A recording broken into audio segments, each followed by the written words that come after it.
love, peace, and freedom form an inseparable whole and bring you to completion on the spiritual path of awakening. One cannot exist without the other, one cannot be implemented without the other, one is incomplete without the other. To live love, peace, and freedom means to have overcome duality and to no longer separate the worldly from the spiritual life. This inner struggle, this inner conflict in which spiritual and worldly are opposed to each other is eliminated as soon as you are aware that this separation does not exist and as soon as you become aware of what causes this separation within you. The separation between worldly and spiritual only exists as long as the human consciousness insists on this distinction under the influence of the ego. Worldly and spiritual are two equally important poles that work together, they complement and condition each other.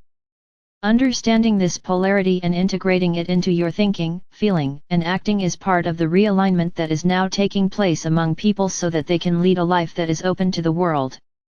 To live in unity with God means to always live in unity with everything, and this entails integrating the worldly and the spiritual so that they form an indivisible unity instead of standing in misunderstanding against each other. Overcome duality, achieve polarity. Overcoming duality and achieving polarity means replacing confrontation with cooperation, achieving inner harmony in thinking, feeling, and acting. Then the world changes in you and with you, then you achieve what was previously unattainable, then the apparent opposites like light and shadow can be understood, integrated, and loved. Then life is in flow because you have calmed your dual mind and inspired a deeper perception of being. Then your life begins, your life in love, in peace, and in freedom. We want to give our full attention to freedom now. I am Archangel Nathanael. With the power of God I come to you, and it is coming true that more and more people can feel the presence of God and want to open themselves to the divine.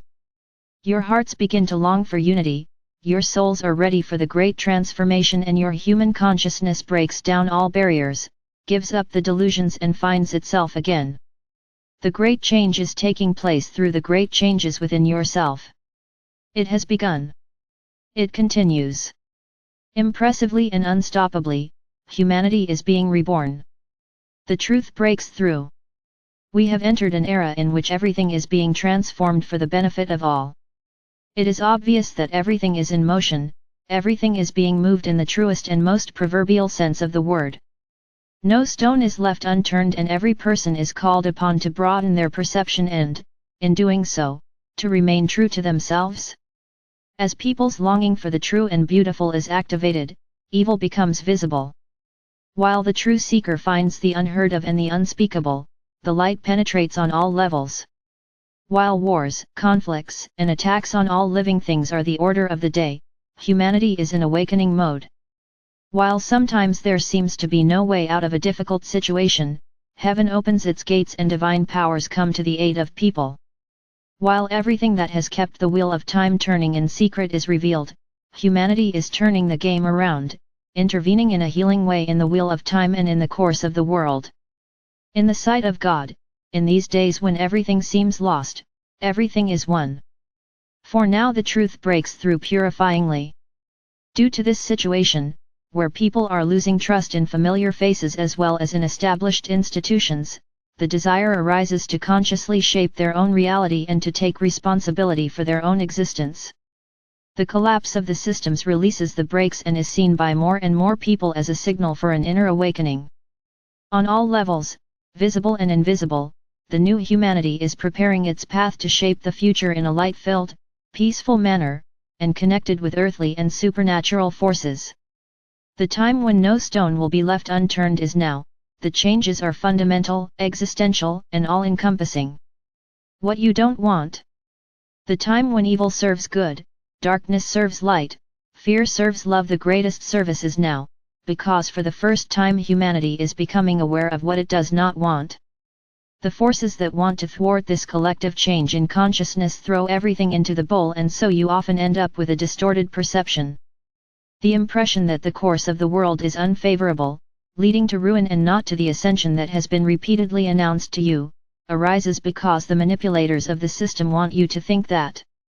The more these thoughts become entrenched in you, the more likely it is that it will happen exactly as it is, that you will experience it exactly as it is. Not every single or fleeting thought creates reality, but every thought that takes root in you has the power to shape reality. You have the choice of letting the destructive whisperings circulate or listening to eternity and trusting in the whispers of God. The current path of insecurity, uncertainty, and instability must be mastered, and this means going through this time with deep trust in God. Challenging stretch of the trail. The mastery of humanity includes this crucial and challenging part of the journey. Now it is time to overcome difficulties, attacks, and assaults in community with God and in community with awakened and awakening people. And I repeat the message, only when the darkness is dramatically revealed can you make an unequivocal decision for the light. People who have been cut off from their true spiritual nature for many lifetimes need these massive impulses to reconnect so that the right questions can be raised and the healing answers received. Nothing can change on a dense energy level without the light that breaks up the incrustations and makes them visible. So please do not worry, because God's wake-up call is reaching people and their hearts. What, how, where? What does this mean for you, who are in the midst of everyday life and sometimes don't know what to do or can't do? How can you reach the kingdom of heaven within you? How can you strengthen love, hold the light, and preserve what is true and beautiful within you? How can we achieve peace and life freedom in our everyday lives? Freedom to live where freedom is increasingly restricted, freedom to express where it is suppressed, freedom to radiate where it is unwanted and perceived as a threat. How is it possible to live well while a whole world is being rebuilt and the rebuilding brings with it unrest, uncertainty, and discord? Where do you have to stand to see without being seen, to walk without leaving a trace, to be and not just to become? First peace, then freedom. Beloved person, freedom begins with inner peace. First comes peace, then comes freedom. This means, direct all your attention to the disharmony within you. The kingdom of peace is not reached by chance, but this path requires loving attention to your open issues, to the disharmony within you. Exercise. Please do this simple exercise. Breathe in and out calmly and deeply 3 times. Observe your thoughts and don't dwell on them. Observe without judging, without commenting, until everything calms down inside. Now ask yourself the question: with whom am I at odds? Now wait for the inner images. Watch them rise on their own. It is a very relaxed process. Are you ready to make peace with these people within yourself? Your yes sets everything in motion. Break.